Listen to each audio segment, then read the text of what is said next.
যে কথায় কথায় ধরেন আওয়ামী লীগের স্টাইলে আর কি, যে আমার পক্ষে না, আমার পক্ষে বলতেছে না, বা আমার যে দাবি সেটা সমর্থন করতেছে না, তার মানে এ হচ্ছে আমার বিপক্ষে, এ আমার বিপক্ষে দল, এ আমার ক্ষতি চায়, এরা এই করতে চায়, ওই করতে চায়। এবং আপনি দেখবেন যে একটা সময় আওয়ামী লীগ যে ভূমিকা ছিল, ক্রমশ বিএনপি সংঘবদ্ধভাবে সেই ভূমিকা অবতীর্ণ হচ্ছে। আমরা তো কেউ অ্যান্টি বিএনপি না, আমরা তো জিয়াউর রহমান, প্রো জিয়াউর রহমান, মানে জিয়াউর রহমানকে আমাদের পলিটিক্যাল আইকন মানি, তাই না? তো আমরা তো আমরা তো সবাই ন্যাশনালিস্ট, তাই না? আমরা, এবং ট্রু সেন্স মানে মানুষ যাতে সাধারণভাবে বোঝে, আমরা তো সবাই রাইটেস্ট, তাই না? তো আমাদেরকে তো শত্রু ভাবার কোনো কারণ ছিল না বিএনপির। আমরা তো শত্রুও না, আমরা শত্রু হতেও চাই না বিএনপির। বিএনপি তো আসলে আমাদের পিছনে লাগছে, হ্যাঁ, আমাদেরকে শত্রু বলা শুরু করছে। এবং কিভাবে দেখেন, আওয়ামী লীগের কোন সিনিয়র নেতা কোনোদিন আমাদের নাম ধরে কোনোদিন কিছু করেনি। আমাদের নামে মামলা দিচ্ছে, আমাদেরকে দেশ ছাড়া করছে, কিন্তু নাম ধরে এরকম করে কিন্তু আক্রমণ করেনি। ওনারা নাম ধরে আক্রমণ করা শুরু করছেন আমাদেরকে, হ্যাঁ। এবং এটা তো আমাদের পেছনে লেলায় দাও, আমরা তো পার্সন, ব্যক্তি।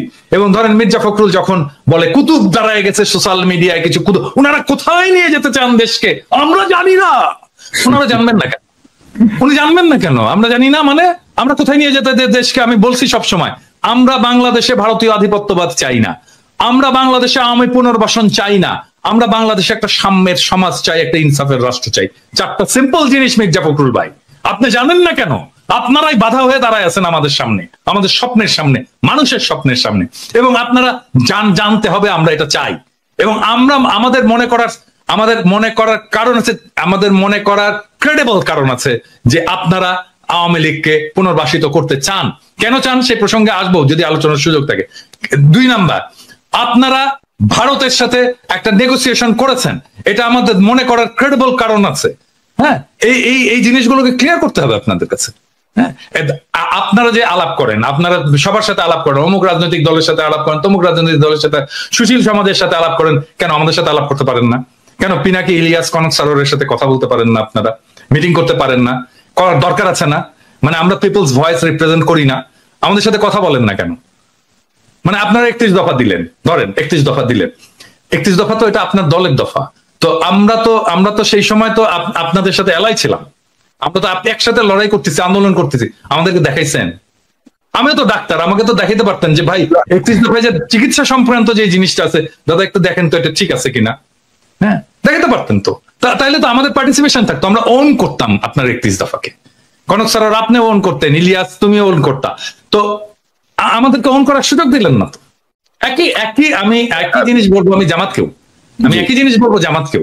মানে তারা ইন্ডিভিজুয়ালি ফোন করে। এখন আমি শিওর যে জামাতের আমি তো খুবই মাইডিয়ার লোক, সবাইকে ফোন টোন করে, আমাকে ফোন করে, কিন্তু এটা তো ফোন করে তো উনি বলেন কি আপনার শরীর কেমন আছে দাদা, বাড়ির সবাই ভালো আছে। আমি তো শফিক ভাইয়ের কাছ থেকে এগুলো শুনতে চাই না, আমি শুনতে চাই পলিটিক্স, রিয়েল পলিটিক্স শুনতে চাই।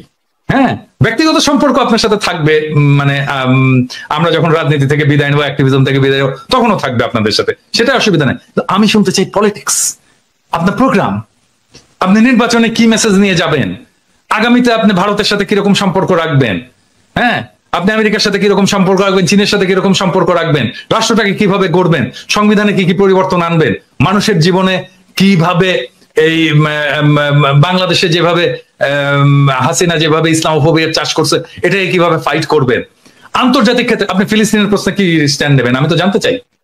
হ্যাঁ, এই জিনিসগুলো তো জানতে চাই। এই জিনিসগুলো আমাদের সাথে কথা বলার কথা। আমার তো ভাই বাংলাদেশে আমার তো কোনো ফাইন্যান্সিয়াল ইন্টারেস্ট নাই, আমার কোনো ব্যবসাপাতি নাই, আমার চাকরি বাকরি নাই, তাই না? ওইখানে তো আমাদের সকলের তাই না? আমাদের চাওয়া তো একটাই, বাংলাদেশের মানুষ ভালো থাকুক, দেশটা ভালো থাকুক, দেশটা প্রোটেক্টেড থাকুক, দেশের স্বাধীনতা সার্বভৌমত্ব প্রোটেক্টেড থাকুক, এটা আমরা চাই। এইটার জন্য আমাদের সাথে কথা বলতে অসুবিধা কোথায় আপনাদের? না, প্রথম বিষয়টা হচ্ছে যে ডেফিনেটলি আমাদের একটা পলিটিক্যাল গভর্নমেন্ট আসতে হবে, সেটা আসবে, এবং এটা আমাদের সবারই প্রত্যাশা। এবং এটা যেটা কোনো বললেন আপনি যে আগামী নির্বাচনে বিএনপি আসবে, আমরা তো মনে করি বিএনপি সর্ববৃহৎ দল, তারই আসা উচিত, সেটা ঔচিত্যের ব্যাপার আর কি। আসবে কিনা সেটা ডিপেন্ড করছে অনেকগুলো ফ্যাক্টরের উপরে। হ্যাঁ, আমি সেই ফ্যাক্টরগুলো একে একে আলাপ করবো।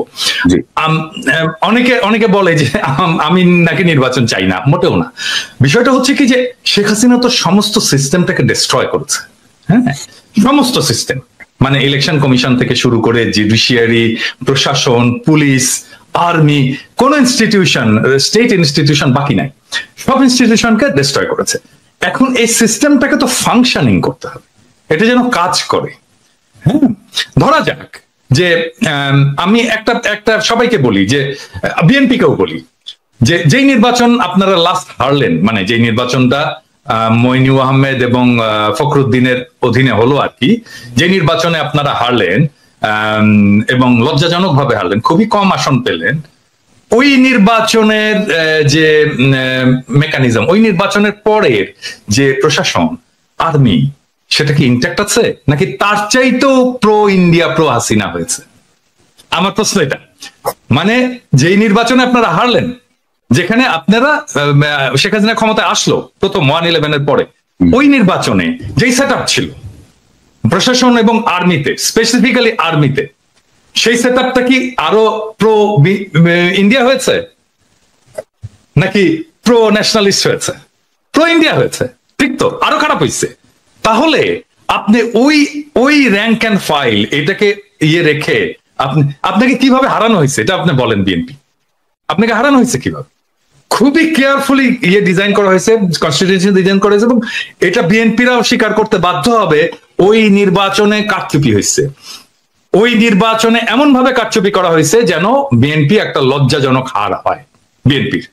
হ্যাঁ, এবং এটা বিএনপিকে স্বীকার করতে হবে। আর স্বীকার যদি না করে তাহলে তো আমাদের বলার কিছু নাই, তাই না? তো ওই সেট আপটা আরো খারাপ হয়েছে, এবং এটা তো আর্মি করছে, ওটা তো আর্মি করছে। তখন তো একটা আর্মি গভর্নমেন্ট, তো মইনু এবং ফখরুদ্দিনের গভর্নমেন্ট তো আর্মি গভর্নমেন্ট। আর্মি এই ইঞ্জিনিয়ারিংটা করছে, ইলেকশন ইঞ্জিনিয়ারিংটা।